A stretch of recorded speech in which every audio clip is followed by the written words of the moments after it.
അഹങ്കാരിക്ക് ഒരിക്കലും ദൈവത്തെ കണ്ടുമുട്ടാൻ പറ്റുകയില്ല.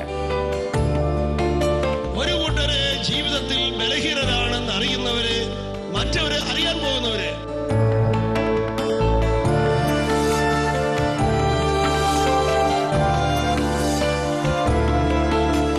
ഇങ്ങോട്ട് വേദനിപ്പിക്കുന്നവരെ സ്നേഹിക്കുന്നതിന് വിലയുണ്ട്, ഇങ്ങോട്ട് സ്നേഹം തരാത്തവരെ സ്നേഹിക്കുന്നതിന് വിലയുണ്ട്.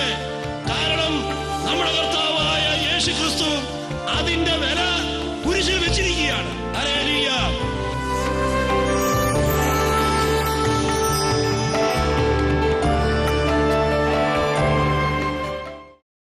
ഒരിക്കൽ ഈ ധ്യാനമന്ദിരത്തിൽ ഒരു ഭാര്യയും ഭർത്താവും ധ്യാനിക്കുകയായിരുന്നു. രണ്ടുപേരും കേരളത്തിൽ ഒരു ജുവലറി നടത്തുന്ന, സ്വർണ്ണ വ്യാപാരം നടത്തുന്ന ബിസിനസ്സുകാരാണ്. അവരുടെ പ്രശ്നം, വിവാഹം കഴിഞ്ഞിട്ട് 9 വർഷമായി, ഇതുവരെ കുഞ്ഞുങ്ങളില്ല. അപ്പോൾ സാമ്പത്തികമായിട്ട് ഒത്തിരി കഴിവുള്ളത് കൊണ്ട് വൈദ്യശാസ്ത്രത്തിൻ്റെ എല്ലാ മേഖലകളും അവർ പരീക്ഷിച്ചു നോക്കി, പക്ഷേ കുഞ്ഞുണ്ടായില്ല. അപ്പോൾ ഇനി എന്ത് നേർച്ച നേരണം, എങ്ങനെ പ്രാർത്ഥിക്കണം, ഈ ചോദ്യവും ഉള്ളിൽ തിരികൊണ്ടാണ് ഇവിടെ ധ്യാനിക്കാൻ വന്നത്. ഇവിടെ വന്നു കഴിഞ്ഞപ്പോഴാണ് സ്നേഹമായിരിക്കട്ടെ നിങ്ങളുടെ ലക്ഷ്യം എന്ന വചനം കേൾക്കുന്നത്. അപ്പോൾ ഈ ദമ്പതിമാർ ഉള്ളിൻ്റെ ഉള്ളിൽ ഞങ്ങൾക്കെങ്ങനെ സ്നേഹത്തിൽ വളരാൻ കഴിയും എന്ന് ചോദിക്കാൻ തുടങ്ങി. അതുവരെ എങ്ങനെ പ്രാർത്ഥിച്ചാൽ കൊച്ചുങ്ങളെ കിട്ടും, ഏത് നേർച്ച നേരണം, അങ്ങനെയൊക്കെ ആയിരുന്നു അവരുടെ മനസ്സിലെ ചോദ്യം. ഇപ്പം ചോദ്യം മാറി, ഞങ്ങൾക്കെങ്ങനെ സ്നേഹത്തിൽ വളരാൻ കഴിയും. ഈ ചോദ്യം ചോദിച്ചുകൊണ്ട് ഇവിടുന്ന് പോയ ഈ ദമ്പതിമാർ ഏതാണ്ട് അവരുടെ വീടിനടുത്ത് എന്ന് വേണമെങ്കിൽ പറയാം ഒരു അനാഥശാലയുണ്ട്. എല്ലാ ഞായറാഴ്ചയും ഈ ദമ്പതിമാർ രണ്ടുപേരും അനാഥശാലയിൽ പോകും.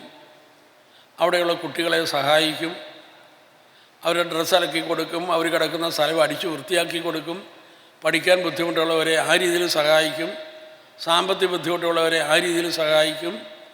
അങ്ങനെ അവർ എല്ലാ ഞായറാഴ്ചയും ഫുൾ ടൈം ഈ അനാഥശാലയിലാണ്. 11 മാസം കഴിഞ്ഞപ്പോഴേക്കും ഈ സ്ത്രീ ഗർഭിണിയായി. ഇപ്പോൾ അവർക്ക് 4 കുട്ടികളുണ്ട്. ഒരിക്കൽ വിദേശത്ത് ഒരു സ്ഥലത്ത് ധ്യാനം നടത്തുകയാണ്. ആ അവസരത്തിൽ ഏതാണ്ട് 6 മണിക്കൂറോളം കാർ ഓടിച്ച് ഒരു സഹോദരൻ അവിടെ വന്ന് കർത്താവ് ആ മകന് കൊടുത്ത ഒരു അനുഗ്രഹത്തെക്കുറിച്ച് സാക്ഷ്യം പറഞ്ഞിട്ട് പോയി. അദ്ദേഹത്തിൻ്റെ പേര് ജേക്കബ് എന്നാണ്. ഈ ജേക്കബ് ഒരു എൻജിനീയറാണ്. അദ്ദേഹം ജനിച്ചത് വടക്കേന്ത്യയിലാണ്. മാതാപിതാക്കന്മാർ ജോലി പ്രമാണിച്ച് വടക്കേന്ത്യയിൽ താമസിക്കുകയായിരുന്നു. ആ അവസരത്തിലാണ് ജേക്കബ് ജനിച്ചത്. ജേക്കബ് ജനിച്ചത് ഒരു ക്രിസ്മസ് ദിവസമാണ്. അതുകൊണ്ട് അപ്പനും അമ്മയ്ക്കും ഭയങ്കര സന്തോഷമായി, ക്രിസ്മസിൻ്റെ അന്ന് കൊച്ചു ജനിച്ചു എന്നത്. പക്ഷേ കൊച്ചിനെ കണ്ടപ്പോൾ അവിടെ മുഴുവനും സന്തോഷവും പോയി. ഹല്ലേലൂയ. അതായത് ഈ കുഞ്ഞിന് 2 കാലും ഇങ്ങനെ പിണഞ്ഞ് ഒരു കാലിന് നീളക്കുറവ്, അങ്ങനെയായിരുന്നു കൊച്ചിൻ്റെ അവസ്ഥ. അപ്പോൾ ഡോക്ടേഴ്സ് അഭിപ്രായപ്പെട്ടു, പല ഓപ്പറേഷൻ നടത്തിയാൽ പോലും അതങ്ങോട്ട് ശരിയാകുകയല്ലെന്ന്. ഏതായാലും അവരൊന്നിനും പോയില്ല. 1-ാം ക്ലാസ്സിൽ ചേർക്കേണ്ടി വന്നപ്പോൾ അവരൊരു വേലക്കാരനെ നിയോഗിച്ചു. അങ്ങനെ വേലക്കാരൻ കൂടി സ്കൂളിൽ പോകും. സ്കൂൾ കഴിയുന്നവരെ ആ വേലക്കാരൻ അവിടെ ഉണ്ടാകും. വൈകുന്നേരം വേലക്കാരൻ എടുത്തുകൊണ്ട് വരും. അങ്ങനെയാണ് 1-ാം ക്ലാസ്സിലും 2-ാം ക്ലാസ്സിലും 3-ാം ക്ലാസ്സിലും പഠിച്ചത്. 3-ാം ക്ലാസ്സിലെ പരീക്ഷ കഴിഞ്ഞപ്പോൾ ജേക്കബും മാതാപിതാക്കന്മാരും കൂടി ഇവിടെ ധ്യാനിക്കാൻ വന്നു. ഏറ്റവും പുറയിലായിട്ട് ജേക്കബിനെ നടുക്കിരുത്തി അപ്പനും അമ്മയും ഇടതും വലതും ഇരുന്ന് ധ്യാനത്തിൽ പങ്കെടുത്തു. അപ്പോൾ ആന്തരിക സൗഖ്യ പ്രാർത്ഥനാ സമയത്ത് ഈ സ്റ്റേജിൽ നിന്ന് ഇങ്ങനെ പറഞ്ഞു, നിങ്ങൾക്ക് ആരോടെങ്കിലും വെറുപ്പോ പിണക്കോ ഉണ്ടെങ്കിൽ അതെല്ലാം ക്ഷമിക്കണം. നിങ്ങളെ ആരൊക്കെ വേദനിപ്പിച്ചിട്ടുണ്ടോ അവർക്കൊക്കെ മാപ്പ് കൊടുക്കണം. നിങ്ങൾ വേദനിപ്പിച്ചവരോട് മാപ്പ് ചോദിക്കുകയും ചെയ്യണം. ഇത് ഈ സ്റ്റേജിൽ നിന്ന് പറഞ്ഞു കഴിഞ്ഞപ്പോൾ ഈ അപ്പനും അമ്മയും കണ്ണടച്ച് അവരുടെ കഴിഞ്ഞ കാലങ്ങളിലേക്ക് പയ്യെ നോക്കി. അങ്ങനെ പലരുടെയും മുഖം അവരുടെ മനസ്സിൽ തെളിഞ്ഞു വന്നു. അവർക്കൊക്കെ ക്ഷമ കൊടുത്തും ക്ഷമ സ്വീകരിച്ചും അവരിങ്ങനെ കണ്ണടച്ച് പ്രാർത്ഥിച്ചുകൊണ്ടിരിക്കുകയാണ്. അവരിങ്ങനെ ക്ഷമ കൊടുത്തും ക്ഷമ സ്വീകരിച്ചും പ്രാർത്ഥിച്ചുകൊണ്ടിരിക്കുന്ന സമയത്ത് ഈശോ വന്ന് ഈ ജേക്കബിൻ്റെ മുമ്പിൽ നിൽക്കുന്നതായിട്ട് കണ്ടു. ഉടനെ ജേക്കബ് ഈശോയോട് പറഞ്ഞു, ഈശോയെ, എനിക്ക് നടക്കാനുള്ള അനുഗ്രഹം തരണമേ എന്ന്. പെട്ടെന്ന് കാലിലേക്ക് കറൻറ്റ് അടിക്കുന്ന പോലെ ഒരനുഭവം. ആ രണ്ട് കാലും മുന്നോട്ടിങ്ങനെ വലിച്ചെറിയുന്ന പോലെ അനുഭവം. ആ കാല് രണ്ടും നേരെയായി. നീളക്കുറവുള്ള കാലെല്ലാം നേരെ ഒപ്പമായി. ഇതെല്ലാം ഏതാനും സെക്കൻഡുകൾക്കുള്ളിൽ ഇങ്ങനെ നടക്കുകയാണ്. അത് കഴിഞ്ഞപ്പോൾ ജേക്കബ് ആ കസേരയിൽ പിടിച്ച് ജീവിതത്തിൽ ആദ്യമായി പരസഹായം കൂടാതെ എഴുന്നേറ്റ് നിന്നു. 2 സ്റ്റെപ്പ് മുന്നോട്ട് വയ്ക്കാൻ ശ്രമിച്ചു. അപ്പോഴാണ് മാതാപിതാക്കന്മാർ കണ്ണു തുറക്കുന്നതും ഈ കാഴ്ച കാണുന്നതും. അവർ ഉടനെ അവിടെ ഇരുന്നുകൊണ്ട് വലിയ ഒച്ചത്തിൽ ഹല്ലേലൂയ എന്ന് പറഞ്ഞ് ദൈവത്തെ സ്തുതിച്ചു. അന്നത്തെ ശുശ്രൂഷ കഴിഞ്ഞപ്പോൾ അവർ കുടുംബസമേതം ഈ സ്റ്റേജിൽ കയറി നിന്നിട്ട് പറഞ്ഞു, ഞങ്ങൾ ക്ഷമിച്ച് പ്രാർത്ഥിച്ചുകൊണ്ടിരുന്നപ്പോഴാണ് ജേക്കബ് ഈശോയെ കണ്ടത്. ഹല്ലേലൂയ, അങ്ങനെയാണ് ഞങ്ങൾക്ക് സൗഖ്യം കിട്ടിയത് എന്ന്. ഒരിക്കലും ഒരു സഹോദരൻ ധ്യാനമെല്ലാം കഴിഞ്ഞപ്പോൾ എൻ്റെ അടുക്കൽ വന്നിട്ട് പറഞ്ഞു, കുറച്ച് നാൾ ഇവിടെ നിൽക്കാനായിട്ട് അനുവാദം തരാമോ എന്ന് ചോദിച്ചു. ഞാൻ ചോദിച്ചു, എന്താ വിശേഷം? അപ്പോൾ അദ്ദേഹം പറഞ്ഞു, എനിക്ക് ഒത്തിരി കടബാധ്യതയുണ്ട്. കടക്കാർ വന്ന് എന്നെ ശല്യപ്പെടുത്തുകയാണ്.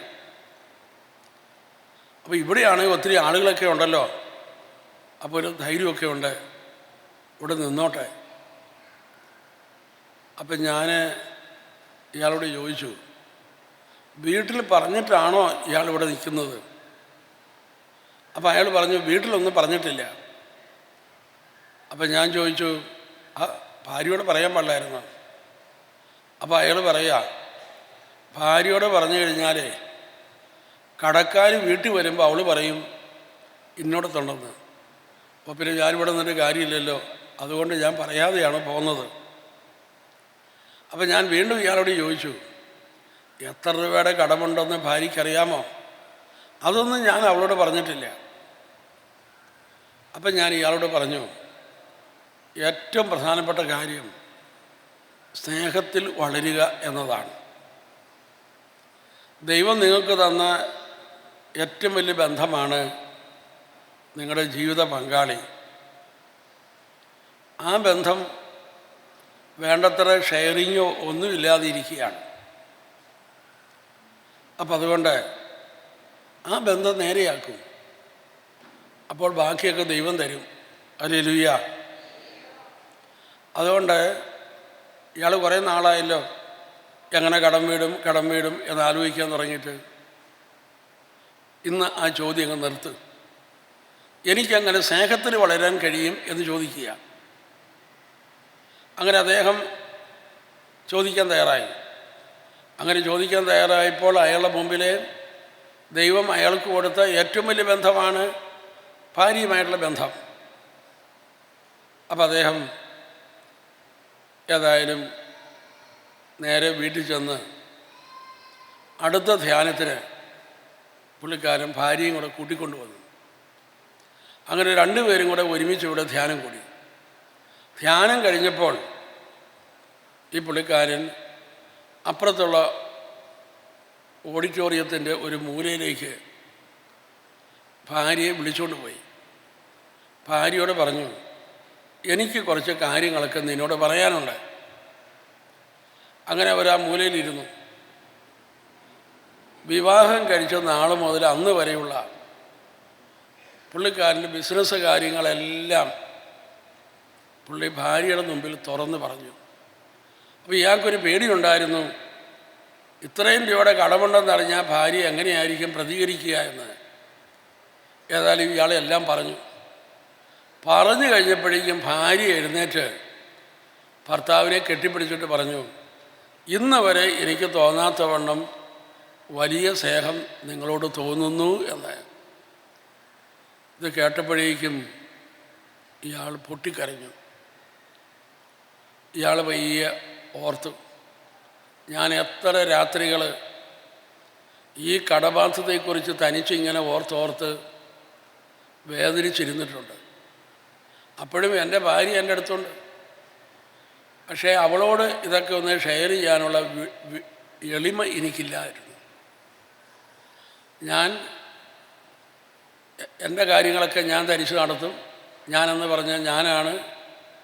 അങ്ങനെ പരാജയം ഭാര്യയോട് പറഞ്ഞാൽ അത് വലിയൊരു എളിമപ്പെടലല്ലേ. അതിന് പുള്ളിക്ക് മനസ്സില്ല. അതുകൊണ്ടാണ് പുള്ളി അതൊക്കെ പറയാതെ തന്നെത്താനെ കടബാധ്യതയെക്കുറിച്ച് വേദനിച്ച് മുന്നോട്ട് നീങ്ങിയത്. പ്രിയപ്പെട്ടവരെ, ഭാര്യ ഇതുപോലെ തന്നെ മനസ്സിലാക്കാൻ കഴിവുള്ള ഒരു വ്യക്തിയാണെന്ന് ഇപ്പോഴാണ് ഇയാൾക്ക് ബോധ്യമായത്. ഏതായാലും രണ്ടുപേരും ഒരുമിച്ച് വീട്ടിലേക്ക് മടങ്ങി. പിന്നീട് അവർ സാക്ഷ്യം പറയുകയാണ്, അന്ന് മുതൽ അവരുടെ കടബാധ്യതയുടെ മേൽ ദൈവം അത്ഭുതകരമായി ഇടപെടാൻ തുടങ്ങി. ഒന്ന് കൈയടിച്ച്.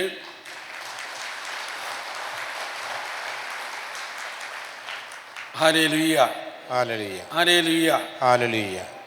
ബൈബിൾ നമ്മുടെ മുമ്പിൽ വളരെ പ്രധാനപ്പെട്ട ഒരു കാര്യം പ്രസ്താവിക്കുകയാണ്.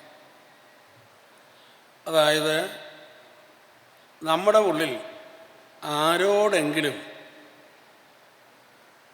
വെറുപ്പോ പിണക്കോ ഒക്കെ ഇരുന്നാൽ ദൈവത്തിൽ നിന്ന് ഒരനുഗ്രഹവും നിന്നിലേക്ക് വരികയില്ല. ഹല്ലേലൂയ എന്ന് പറഞ്ഞാൽ ദൈവത്തിൻ്റെ മുഴുവൻ അനുഗ്രഹത്തെയും തടസ്സപ്പെടുത്തുന്ന ഒന്നാണ് നമ്മുടെ ഉള്ളിൽ സ്നേഹത്തിന് വിരുദ്ധമായ ചിന്തകൾ സൂക്ഷിക്കുന്നത്. Hallelujah, hallelujah. നമ്മൾ ദൈവത്തിൽ നിന്ന് ആഗ്രഹിക്കുന്ന ഒന്നാണ് നമ്മുടെ ഇന്ന് വരെ ജീവിതത്തിൽ വന്നുപോയ എല്ലാ തെറ്റുകൾക്കും മോചനം കിട്ടണം എന്ന കാര്യം. ദൈവത്തിൽ നിന്ന് നമുക്ക് ലഭിക്കേണ്ട, നമ്മൾ ആഗ്രഹിക്കുന്ന ഒരു കാര്യമാണ് നമ്മുടെ എല്ലാ തെറ്റുകൾക്കും ക്ഷമ, മാപ്പ്. ഇത് നമ്മൾ ആഗ്രഹിക്കുന്ന ഒന്നാണ്. ആ മാപ്പ് നമുക്ക് കിട്ടുന്നില്ലെങ്കിൽ എന്തായിരിക്കും നമ്മളിൽ സംഭവിക്കുക? നമ്മുടെ ജീവിതത്തിലെ എല്ലാ തിന്മകളും നമ്മളിൽ പൊങ്ങി വന്ന് നമ്മളെല്ലാം കുറ്റബോധത്തിൻ്റെ അടിമയായിട്ട് മാറും. കുറ്റബോധ മനസ്സ് സ്വയം ഉപദ്രവിക്കുന്ന മനസ്സാണ്, സ്വയം ശിക്ഷിക്കുന്ന മനസ്സാണ്. ഹല്ലേലൂയ. അപ്പോൾ നമുക്കെല്ലാവർക്കും ദൈവത്തിൽ നിന്ന് വേണ്ട ഏറ്റവും പ്രധാനപ്പെട്ട ബ്ലെസ്സിങ് ഇന്ന് വരെ വന്നുപോയ പാപങ്ങൾക്കെല്ലാം മോചനം ലഭിക്കുക എന്നതാണ്. അതിനെക്കുറിച്ച് ബൈബിൾ എന്താണ് പറയുന്നത്? ദൈവത്തിൽ നിന്ന് നമുക്ക് മോചനമുണ്ട്. ദൈവം നമുക്ക് പാപമോചനം തരാൻ ആഗ്രഹിക്കുന്നു. ഒരൊറ്റ വ്യവസ്ഥയെ ദൈവം പറയുന്നുള്ളൂ, നീ നിൻ്റെ സഹോദരങ്ങളോട് ക്ഷമിക്കണം. നീ മറ്റുള്ളവരോട് ക്ഷമിക്കുന്നില്ലെങ്കിൽ ദൈവത്തിൽ നിന്ന് നിനക്ക് പാപമോചനം കിട്ടുകയില്ല. ഹല്ലേലൂയ. അപ്പോൾ നമ്മളൊന്ന് ഓർത്ത് നോക്കിക്കേ, നമ്മുടെ ഇന്ന് വരെയുള്ള പാപത്തിന് ദൈവത്തിൽ നിന്ന് മോചനം കിട്ടിയില്ലെങ്കിൽ എന്തായിരിക്കും നമ്മുടെ അവസ്ഥ? ഹല്ലേലൂയ. എന്നാൽ നമ്മൾ നമ്മുടെ സഹോദരങ്ങളോട് ക്ഷമിച്ചാൽ ദൈവത്തിൽ നിന്ന് നമുക്ക് പാപക്ഷമ കിട്ടും. മത്തായിയുടെ സുവിശേഷം 6-ാം അധ്യായം 14-15 വാക്യങ്ങൾ അതാണ് പറയുന്നത്. നീ നിൻ്റെ സഹോദരനോട് ക്ഷമിച്ചാൽ നിന്നോടും ക്ഷമിക്കും, നീ ക്ഷമിക്കുന്നില്ലെങ്കിൽ നിന്നോടും ക്ഷമിക്കുകയില്ല. ഹല്ലേലൂയ. ഈ ലോകത്തിലുള്ള എല്ലാവരും കൂടി നമ്മളെ നശിപ്പിക്കാൻ ശ്രമിച്ചാൽ അവർക്കാർക്കും നമ്മളെ നശിപ്പിക്കാൻ സാധിക്കുകയില്ല. ഹല്ലേലൂയ. ആർക്കെങ്കിലും നമ്മളെ നശിപ്പിക്കാൻ സാധിക്കുമെങ്കിൽ നമ്മുടെ ഈ ലോക ജീവിതം വളരെ കഷ്ടമാണ്. കാരണം ആർക്കും നമ്മളെ നശിപ്പിക്കാം. അപ്പോൾ അങ്ങനെയാണെങ്കിൽ നമ്മുടെ ഈ ലോക ജീവിതം എങ്ങനെയായിരിക്കും? എന്നാൽ ദൈവം നമുക്ക് തന്നിരിക്കുന്ന ഈ ലോക ജീവിതം ഒരു വ്യക്തിക്കും നിന്നെ ഒരിക്കലും നശിപ്പിക്കുവാൻ സാധിക്കുകയില്ല. ഈ ലോകത്തിലെയും പരലോകത്തിലെയും ചെകുത്താന്മാരെല്ലാവരും കൂടി ചേർന്ന് നിന്നെ നശിപ്പിക്കാൻ നോക്കിയാലും അവയ്ക്കൊന്നും നിന്നെ നശിപ്പിക്കുവാൻ സാധിക്കുകയില്ല. ഹല്ലേലൂയ. നിന്നെ നശിപ്പിക്കുവാൻ നിനക്ക് മാത്രമേ സാധിക്കുകയുള്ളൂ. ഇതാണ് നമ്മൾ അറിഞ്ഞിരിക്കേണ്ടത്. ഹല്ലേലൂയ. ഹല്ലേലൂയ. ഹല്ലേലൂയ. നീ നശിക്കണമെങ്കിൽ നീ തീരുമാനിക്കണം. ഹല്ലേലൂയ. ഹല്ലേലൂയ. പ്രിയപ്പെട്ടവരെയും, ഈ ലോകത്തിലുള്ള മുഴുവൻ ആയുധങ്ങളും നിനക്കെതിരെ ഉപയോഗിച്ചാലും ആ ആയുധങ്ങൾക്കൊന്നും നിന്നെ നശിപ്പിക്കാൻ സാധിക്കുകയില്ല. ഹല്ലേലൂയ. ഹല്ലേലൂയ. നമ്മുടെ ഈ ശരീരം, ഈ ശരീരത്തെ കാലാവസ്ഥ സ്വാധീനിക്കും. നമ്മൾ കഴിക്കുന്ന ഭക്ഷണം നമ്മുടെ ശരീരത്തെ സ്വാധീനിക്കും. എന്നാൽ അവയുടെയൊക്കെ സ്വാധീനം ഒരു ചെറിയ പെർസെൻറ്റേജാണ്. ഏറ്റവും കൂടുതൽ നമ്മുടെ ഈ ശരീരത്തെ സ്വാധീനിക്കുന്നത് നമ്മുടെ ചിന്തയാണ്. ഹല്ലേലൂയ. നമ്മുടെ ഈ ബോഡി സിസ്റ്റം മുഴുവനും ചിന്തയുമായി ബന്ധപ്പെട്ടാണ് പ്രവർത്തിക്കുന്നത്.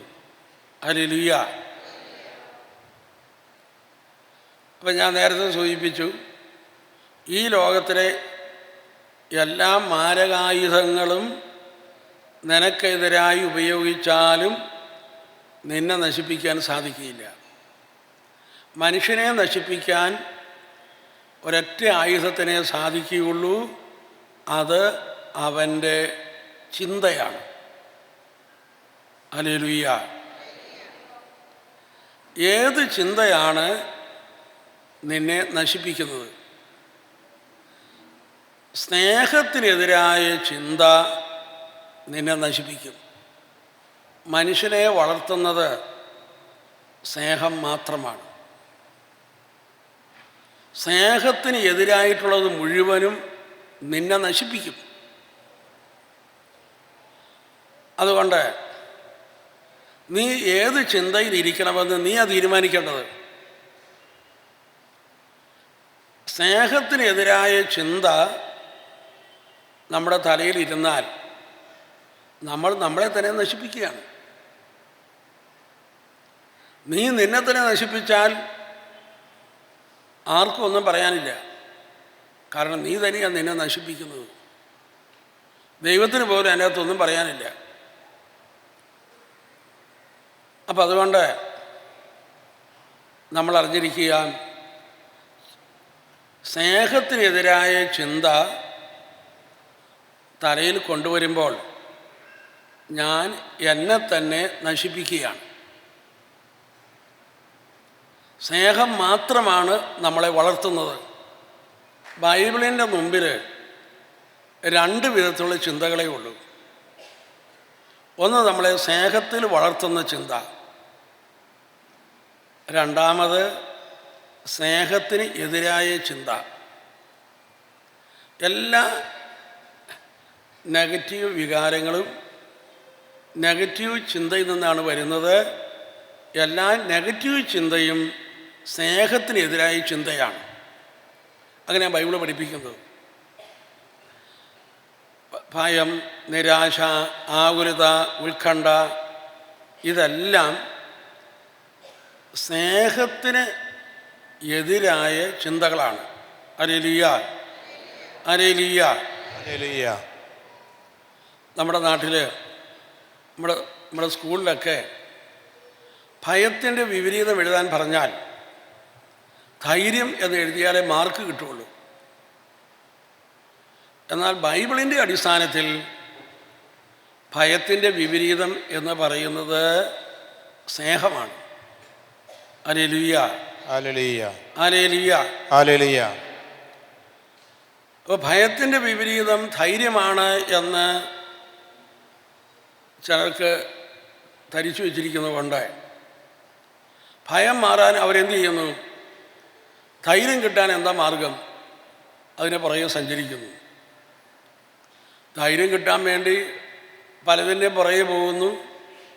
ധൈര്യമൊട്ട് കിട്ടുകയില്ല, ഭയമൊട്ട് പോവുകയുമില്ല. Hallelujah, hallelujah. എന്നാൽ ഭയത്തിൻ്റെ വിപരീതം സ്നേഹമാണെന്ന് മനസ്സിലാക്കിയാൽ നീ സ്നേഹത്തിൽ വളരുമ്പോൾ ഭയം വിട്ടുപോകുന്നു. Hallelujah, hallelujah. 1 യോഹന്നാൻ 4:18 സ്നേഹത്തിൽ ഭയത്തിന് ഇടമില്ല. പൂർണ്ണമായ സ്നേഹം ഭയത്തെ ബഹിഷ്കരിക്കുന്നു. ഭയപ്പെടുന്നവൻ സ്നേഹത്തിൽ പൂർണ്ണനായിട്ടില്ല. അപ്പോൾ നമ്മൾ മനസ്സിലാക്കണം, ഭയമായാലും നിരാശയായാലും ആകുലതയായാലും ഉത്കണ്ഠയായാലും അതിനൊക്കെ നമുക്ക് വിടുതൽ കിട്ടണമോ? നമ്മൾ സ്നേഹത്തിൽ വളരണം. സ്നേഹം മാത്രമാണ് നമ്മളെ വളർത്തുന്നത്. സ്നേഹത്തിനെതിരായിട്ടുള്ളതെല്ലാം നമ്മുടെ ജീവിതത്തെ നശിപ്പിക്കുന്നവയാണ്. Hallelujah, hallelujah. അഹങ്കാരിക്ക് ഒരിക്കലും ദൈവത്തെ കണ്ടുമുട്ടാൻ പറ്റുകയില്ല. ഒരു കൂട്ടര് ജീവിതത്തിൽ ബലഹീനരാണെന്ന് അറിയുന്നവര്, മറ്റവര് അറിയാൻ പോകുന്നവര്.